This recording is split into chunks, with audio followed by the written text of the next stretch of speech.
আসসালামু আলাইকুম। আমি দেলোয়ার হোসেন হিরণ বলছি ফ্লোরিডা আমেরিকা থেকে। আজকে আবার অস্ট্রেলিয়ার স্টুডেন্ট ভিসা এবং ভিজিট ভিসা নিয়ে কিছু কথা বলতে চাই। কারণ আসলে ভিডিওটা শুরু করার আগে আমি সবাইকে আবার একটা অনুরোধ করি ভাই। আমি কোনো লয়ার না, আমি কোনো অ্যাডভাইজার না ভাই।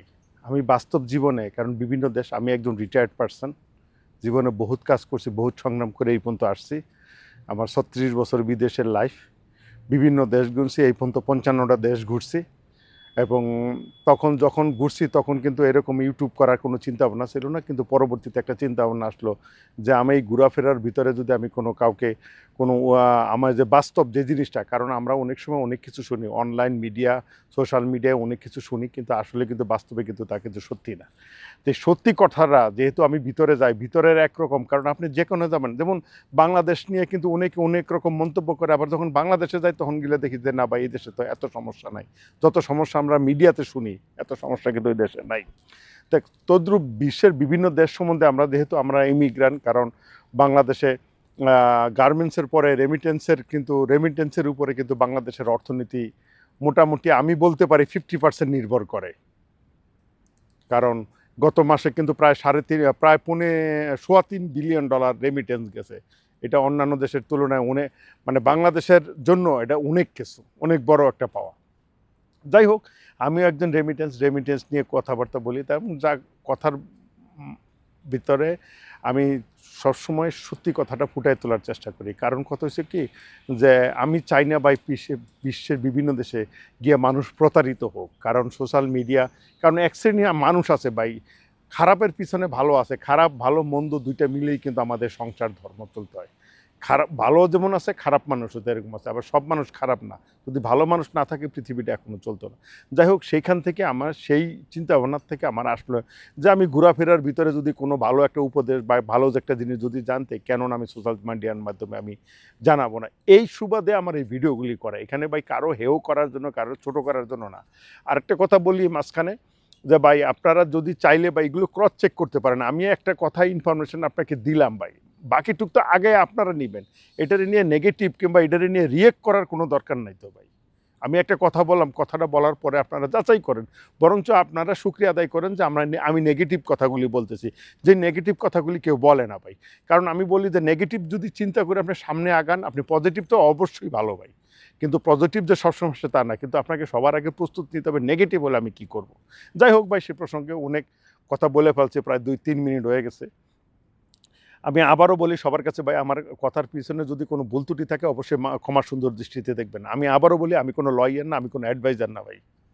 আমি কোনো মানে কনসালটেন্সি ফার্মও না যে আমি মানুষকে উপদেশ দেই, না ভাই। আমি বাস্তব জীবনে যে কথাগুলো মানুষের কাছে শুনি, অনেকে ক্যামেরার সামনে আসতে চায়, অনেকে ক্যামেরার সামনে আসতে চায় না ভাই। এইটাই হলো কথা ভাই। সবাই কিন্তু ক্যামেরার সামনে আসতে চায় না, পরিচিত হইতে চায় না। যাই হোক, আমি আছি এখন, আমি করে দেবো ওই যেখানে নিজের খায় বনের মোষ তাড়ানোর অবস্থা আর কি আমার। তারপরে সমস্যা না ভাই, আপনারা সোশ্যাল মিডিয়ায় অনেকে ভালো মন্তব্য করেন, অনেকে আবার গালিগালাজও করেন হোয়াটসঅ্যাপে। কারণ যেহেতু আমি কোনো প্রতারক না, প্রতারণা করার আমার ইচ্ছা না, এই জন্য কিন্তু আমার সমস্ত ইনফরমেশন কিন্তু আমার ইউটিউব চ্যানেলের ভিতরে থাকে। ওখান থেকে আপনারা অনেকে রিয়েক্ট করেন, অনেকে বলেন যে ভাই সোশ্যাল মিডিয়ায় আপনি 2 পয়সাই ভাই, আল্লাহর রহমতে আল্লাহ যা দিছে আমার কাছে গুড এনাফ ভাই। আল্লাহর কাছে এত ধন সম্পদ চাই না, যেটা চাইছি পাইছি ভাই। সম্মান, অস্ট্রেলিয়া গেলে দুইটা মেয়ে ডাক্তার আর একটা ছেলে ইঞ্জিনিয়ার হবে, অথবা আল্লাহ আমাকে যথেষ্ট সম্মান দিয়েছে, এই জন্য আল্লাহর কাছে কোটি কোটি শুকরিয়া আদায় করি। আর টাকা পয়সার দরকার না ভাই, টাকা পয়সা নিয়ে কেউ কবরে যায় না। বিগত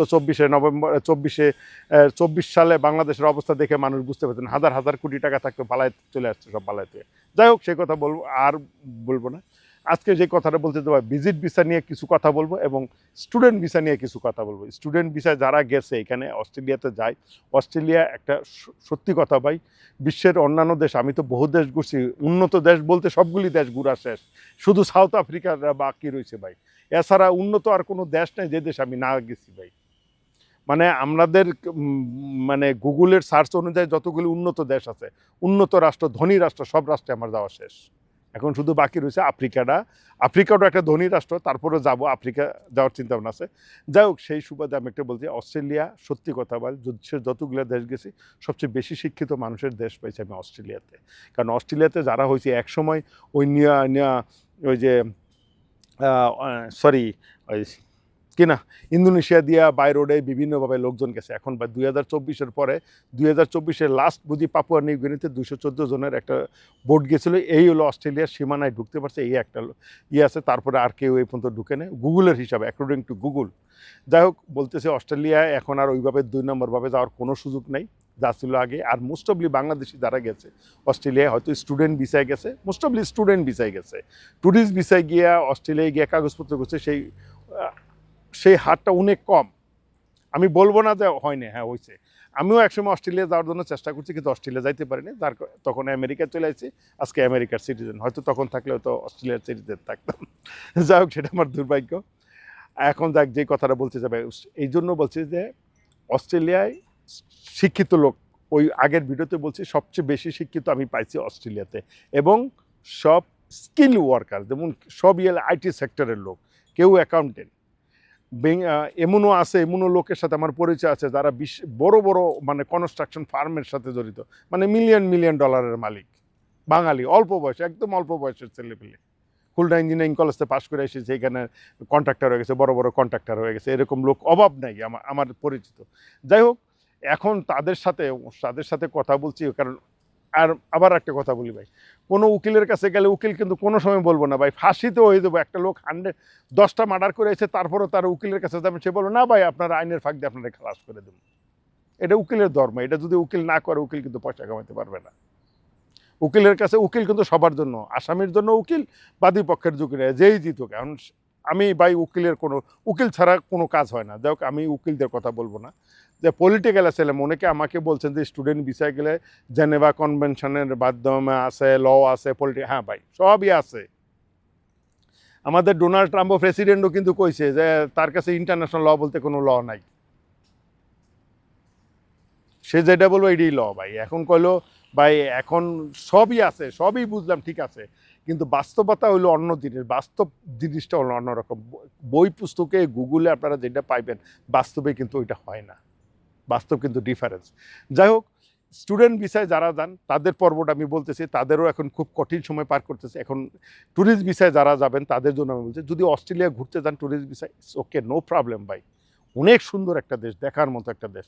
মনে হবে যে আল্লাহ, কিছু কিছু জায়গা আছে ছবির মতো, মনে হবে যে আপনি ছবির মতো ক্যানভাসে আঁকার মতো লাগতেছে। এই বাড়ি ঘরদোর, পাহাড়, এই উঁচা নিচা সমতল ঘাস, সে মানে কল্পনা মন জুড়ে যায়। হ্যাঁ, সে আগে এক সময় ছিল যখন ট্যুরিস্ট ভিসায় গিয়ে মানুষ কাগজপত্র করছে, পলিটিক্যাল অ্যাসাইলাম করে কাগজপত্র করছে, বিভিন্নভাবে কাগজপত্র।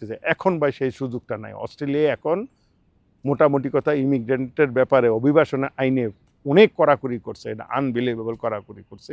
এবং বিশ্বের, আমি বরাবরই বলছি যে অস্ট্রেলিয়ার ইমিগ্রেশন সিস্টেমটা আমার কখনোই ভালো লাগে না, কারণ ওদের আবার একদিক দিয়ে অনেক ভালো আছে, আবার আরেক সাইডে যেমন আমেরিকায় যদি কেউ সিটিজেন হয় তার বাপ মা ভাই বোন সব আনতে পারে, গ্রিন কার্ড দিয়ে নিয়ে আসতে পারে। অস্ট্রেলিয়ায় কিন্তু সেই সুযোগ নাই। শুধু অস্ট্রেলিয়া আছে আমার জানা মতে, যে হয়তো আমার ভুল থাকতে পারে ভাই, আপনি যদি যান হয়তো আপনার বউ, আপনার ছেলে মেয়ের প্রায়োরিটি আছে, এছাড়া আর কারণ নাই। বাপ মাকে নিতে পারেন, বাপ মাকে নিতে হলে অনেক টাকা, যে 50,000 ওভার 50,000 ডলার জমা দিতে হয়, ফি দিতে হয়, এরকম একটা কিছু দিয়ে ওইখানে বাপ মারে নিতে হয়। ভাই বোনের জন্য tourist visa 1 to 4 Australia apply করলেই ভাই বোনের ট্যুরিস্ট ভিসা 1 সপ্তাহের ভিতরে হয়ে যায়, বাপ মার ট্যুরিস্ট ভিসা 1 সপ্তাহের ভিতরে হয়ে যায়। কিন্তু ভাই ওখানে ইমিগ্রেন্ট হয়ে যাওয়ার সিস্টেমটা ভাই খুবই খুবই খুবই কঠিন। ওই দেশের জন্য ঠিক আছে ভাই, ওরা কিন্তু ওরকম দাঙ্গাবাজ না, শান্তিপ্রিয় মানুষ ভাই। বিকাল 5টার পরে সব কিছু বন্ধ হয়ে যায় ভাই, সবাই হলো ফ্যামিলি টাইম। স্যাটারডে সানডেতে কোনো লোকজনে পাবে না, সবাই হলো কী হলো ফ্যামিলি টাইম। এই জন্য ব্যবসা বাণিজ্য আছে, সব কিছু বন্ধ হয়ে যায়। যাই হোক, ওদের সিস্টেম আলাদা, আর অন্যান্য বিশ্বের অন্যান্য দেশের সিস্টেম আলাদা। যেই কারণে বলছি, যদি মনে করেন বাংলাদেশ থেকে এই মুহূর্তে যদি আপনারা কেউ ট্যুরিস্ট ভিসায় যান, কিংবা বাংলাদেশি পাসপোর্টে কেউ যদি ট্যুরিস্ট ভিসায় যান, হয়তো আপনাকে 1 বছরে নাহলে 3 বছরের মাল্টিপল ভিসা দিবে। প্রতিবার গিয়ে আপনি 3 মাস থাকতে পারতেছেন, কিন্তু কত হচ্ছে ভাই, ওখানে যদি আপনি থাকতে চান ভাই, কোনো কাজ নেই। 35 বছরের উপর হলে স্টুডেন্ট ভিসায় কনভার্ট করা যায় না, এই ধরনের একটা বাধ্যবাধকতা আছে। হ্যাঁ, পলিটিক্যাল অ্যাসাইলাম আপনি করতে পারেন, কিন্তু পলিটিক্যাল অ্যাসাইলাম করার পরে সারমর্ম জুড়ো ভাই, পরবর্তীতে 2-4 বছর আপনি থাকতে পারবেন। আবার এখানে কথা আছে 2-4 বছর থাকতে পারবেন, সেটা যাদের উপর নির্ভর করে। যার যদি আপনাকে ইচ্ছা করে, ওরা দুইটা দ্বীপের সাথে কন্ট্যাক্ট করছে, একটা হলো নাউরো এবং পাপুয়া নিউগিনির মানুষ দ্বীপে, ওরা নিয়ে রাখা দেয়। হ্যাঁ আপনি পলিটিক্যাল অ্যাসাইলাম করছেন, ঠিক আছে, বেশ ভালো কথা, আপনি এখানে আপনার দেশে যাইতে পারবেন না, সমস্যা, ওকে ঠিক আছে, তোমরা কোনো সমস্যা নেই, থাকতে দিব, ওরা কেউ ইচ্ছা করে জোর করে খেদাই দিতে পারবে না ততক্ষণ পর্যন্ত কেস না কমপ্লিট হবে, যাদের ডিসিশন না পর্যন্ত। ওরা যদি ডিসিশন নেয়, যার যদি ডিসিশন নিলে ঠিক আছে, তুমি যখন তোমার দেশে যাইতে পারবে না, তোমরা এই দুই দেশের সাথে অস্ট্রেলিয়ার একটা লিখিত চুক্তিপত্র আছে, ওই দেশে ওরা নিয়ে ওইখানে গিয়ে রাখে, খরচ করছে সব অস্ট্রেলিয়া বহন করে। এটাও তো হইতে পারে যে আপনারা ওই দ্বীপে নিয়ে রাখলো, তাহলে ভাই এই আপনি অস্ট্রেলিয়া গিয়ে আপনার লাভটা কী এলো? আবার এবার নাও হইতে পারে না, আবার অস্ট্রেলিয়াও আপনারা রাখতে পারে, হয়তো 2-4 বছর থাকলে 2-4 বছর পরে কেস প্রুভ করে না। হ্যাঁ, তবে যদি বাংলাদেশের সেই সেই মানের সেই লেভেলের যদি আপনি পলিটিশিয়ান হন, আর যদি আপনার বিরুদ্ধে মামলা মোকদ্দমা থাকে, যেটা টিভি নিউজ মিডিয়া সব কিছুতে ফ্লাশ হয়েছে, এবং তখন তারা বুঝতে পারে যে এই লোকটা গেলে সত্যিকারের বিপজ্জনক, তখন হয়তো তারা ওইটা চিন্তা ভাবনা করবে। কিন্তু আপনি মনে করেন নাম সর্বস্ব, আপনি বললেন দেশে কি করছেন না করছেন, আপনি ভুয়া কেস কামারি বানায় দিয়ে তারপরে এইখানে অস্ট্রেলিয়া পলিটিক্যাল অ্যাসাইলাম নেওয়া, সেটা হবে না। আমি শুধু এই জিনিসটা সতর্ক করে দিতে চাইছি, ভাই ডিসিশন নেওয়ার মালিক আপনি, আপনার ডিসিশন আপনি নেবেন, এই জায়গায় তো আমার কিছু বলার নাই ভাই, আমি শুধু সচেতন করলাম। আপনি আরও কেউর কাছে যাচাই করেন, আমার কথা শোনার পরে অস্ট্রেলিয়াতে যদি কোনো লোকজন থাকে তার কাছে ফোন দেন, তার কাছে ফোন দিয়ে শোনেন, ভাই আমি ইউটিউবে শুনছি এরকম, আসলে ঘটনাটা কি, ঘটনাটা সত্যি কি না। সবাই তো একরকম না, কেউ না কেউ তো সত্যি কথা বলবে। হ্যাঁ, এখন আসেন স্টুডেন্ট ভিসার কথা আসে। স্টুডেন্ট ভিসায় যদি কেউ লেখাপড়া করতে যান ভাই, ইটস ওকে, নো প্রবলেম ভাই, অস্ট্রেলিয়া যান, কোনো সমস্যা নেই ভাই, খুবই ভালো ভাই, ভালো দেশ, শিক্ষার মান বিশ্বের ওয়ার্ল্ড ক্লাস শিক্ষার মান। অস্ট্রেলিয়া থেকে পাশ করা সার্টিফিকেটে বিশ্বের কোনো দেশে আপনি চাকরি পাইয়ে যাবেন, কোনো সমস্যা হবে না। কিন্তু কথা হয়েছে ভাই, এখন আবার অস্ট্রেলিয়াতে স্টুডেন্ট ভিসার উপরে এত কড়াকড়ি করছে, যেহেতু মাঝখানে কিন্তু একদম নর্মাল করে দিছিল, সবাই অ্যাপ্লাই করলে ভিসা পেয়েছে, এখন কিন্তু কঠিন। এখন আমি আসি, মনে করেন কেউ এই কঠিনতম সময়টা উত্তরণ পার করে দিয়ে, কঠিন সব কিছু পার করে দিয়ে অস্ট্রেলিয়া আসলেন, স্টুডেন্ট ভিসায় আসার পরে মনে করেন সবাই তো অস্ট্রেলিয়া আসে স্টুডেন্ট ভিসা নিয়ে, যে এরপরে হয়তো লেখাপড়া শেষ করে এখানে একটা চাকরি বাকরি করবে, চাকরি বাকরি করলে পিআরের ব্যবস্থা হবে, অস্ট্রেলিয়া সেটেল হবে, এই আশায় নিয়ে। কিন্তু এখন ভাই আইটি সেক্টরে ভাই খুবই কঠিন ভাই, আইটি সেক্টরে কোনো অবস্থায় পিআর পাওয়া যাচ্ছে না। আমার 2 নিকটতম আত্মীয় আছে, আমি তাদের নাম বলবো না, তারাও এখন আইটিতে ইঞ্জিনিয়ারিং পাশ করে এখন তারা আবার নার্সিংয়ের দিকে চিন্তা ভাবনা করতেছে। নার্সিং পড়তে হলে আবার অনেক টাকা খরচ করতে হবে নার্সিং, কারণ যদি ওরা চিন্তা ভাবনা করতেছে যদি নার্সিং পড়ে তাহলে হয়তো তাদের পিআরের জন্য অ্যাপ্লাই করতে পারবে, কারণ একবার অস্ট্রেলিয়া যারা গেছে 4-5 বছর সময় নষ্ট করছে, এখন তো তারা দেশেও ব্যাক করতে পারতেছে না, যদিও ইঞ্জিনিয়ারিং আছে। হ্যাঁ, আবার অনেকে যদি মনে করেন যে ভাই আমি অস্ট্রেলিয়া যাবো, অস্ট্রেলিয়া গিয়ে লেখাপড়া শেষ করে আমি দেশে চলে আসবো, বাপ মার অডেল টাকা পয়সা আছে, কোনো সমস্যা না, যারা পিআরের চিন্তা ভাবনা করে অস্ট্রেলিয়া যান, ইটস ওকে, নো প্রবলেম ভাই, ইউ আর মোস্ট ওয়েলকাম ভাই, খুব সুন্দর শিক্ষা ব্যবস্থা, আমি সবাইকে স্বাগতম জানাই।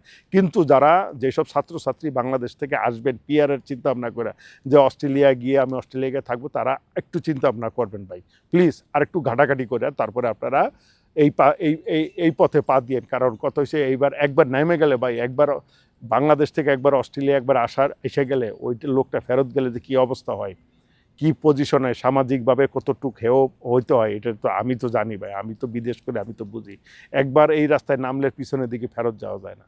যাই হোক, আর যারা আছেন অরিজিনালি লেখাপড়া করতে আসবেন তাদের কোনো সমস্যা নেই, আসেন, কোনো করে দিয়ে চলে যান, কিন্তু পিআরের চিন্তা ভাবনা করে যদি আসেন ভালো করে আরও জাস্টিফাই করে, আমার কথার উপরে ডিসিশনটা নিয়ে না ভাই, আমি শুধু আপনাদের সতর্ক করে দিতেছি, হয়তো এই সতর্কীকরণে হয়তো আপনার চোখ খুলে যাবে, আমি চোখ মুখ খুলে দিতেছি আপনার, বাকিটুকু আপনার যা করে নেওয়ার দায়িত্ব আপনারটা, আপনি ডিসিশন নেবেন ভাই, এখানে আমার কিছু করার নাই ভাই, বুঝছেন।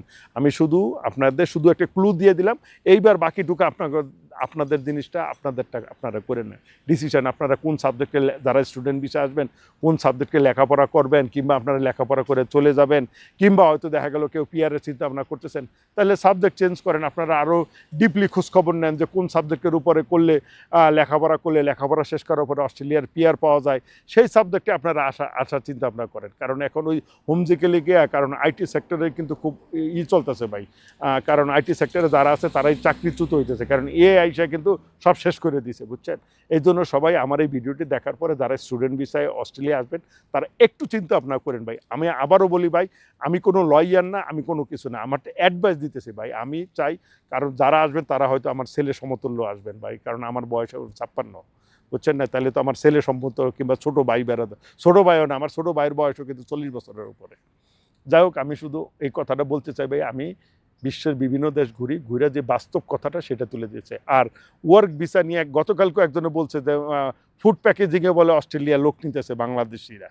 কালকে একটা দেখলাম।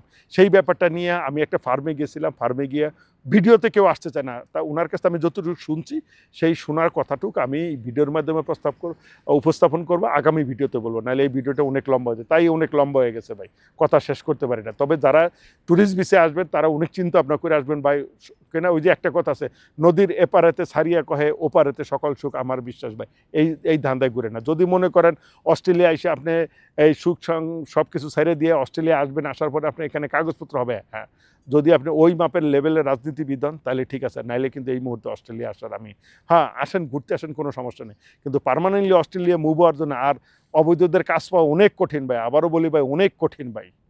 স্টুডেন্টরাই কাজ পাইতেছে না, আর অবৈধরাতে কাজ কোথায় পাবে? হ্যাঁ কিছু কিছু কাজ পাওয়া যায়, বাংলাদেশি কিছু আছে, তারা হইলো নাম সর্বস্ব টাকা দিয়ে কিন্তু লোক খাটায়, কারণ মানুষ একবার যখন গিয়ে ঠেকে যায় তখন তো যা বলবে তাই শুনতে হয়। যাই হোক, অস্ট্রেলিয়া ভাষা মানে থাকা খাওয়ার একটা বিশাল খরচ আছে, এক্সপেন্সিভ, মোস্ট অফলি টাকা চলে যায় থাকাতে চলে যায়, খাওয়াতে নিজে রান্নাবান্না করে খেলে বেশি খরচ হয় না। তারপরেও বলবো যে চাকরি পাওয়া খুব দূর হওয়া ব্যাপার। যারা মনে করেন বাংলাদেশ থেকে অস্ট্রেলিয়া গেলে, আমার কাছে লোক আছে ইনফর্ম করে ভাই 4 লাখ 5 লাখ টাকা হলো বেতন পাস, ভাই সেই স্বর্গে সেই স্বপ্নে কিন্তু বাস করে না ভাই, প্লিজ বাস্তবে আসেন, বাস্তব কিন্তু অনেক কঠিন। যাই হোক, আজ এই পর্যন্ত, সবাই ভালো থাকবেন, সুস্থ থাকবেন। আবারও আমি বলি, আমার এই ভিডিও যদি কারো ক্ষতি হয়ে থাকে তাহলে ভাই তারা আমাকে ক্ষমা সুন্দর দৃষ্টিতে দেখবেন। আর আমি ভিডিওটা কারো উদ্দেশ্য করে না, আমি শুধু লোককে সচেতন করার জন্য ভিডিওটা করা। আর আপনারা আমার ভিডিও দেখার পরে যদি আরও সচেতন হতে চান, আরও অনলাইন প্ল্যাটফর্ম খোলা আছে ভাই, আপনারা এআই যুগ আছে, এআইতে গুগলে যে কোনো জায়গাতে সার্চ করতে পারেন, আমার কথার কতটুকু সত্যতা আছে, হয়তো আমি ভুল বলতেও পারি, কিন্তু তারপরে আপনারা যেটা একটু ভালো করে যাচাই করেন। আমি শুধু আপনাদের ক্লু দিয়ে দিলাম, হিন্টস দিয়ে দিলাম, বাকিটুকু আপনাদের দায়িত্ব। তা সবাই ভালো থাকবেন, সুস্থ থাকবেন, আর আমার জন্য দোয়া করবেন। টিল দেন, আল্লাহ হাফেজ।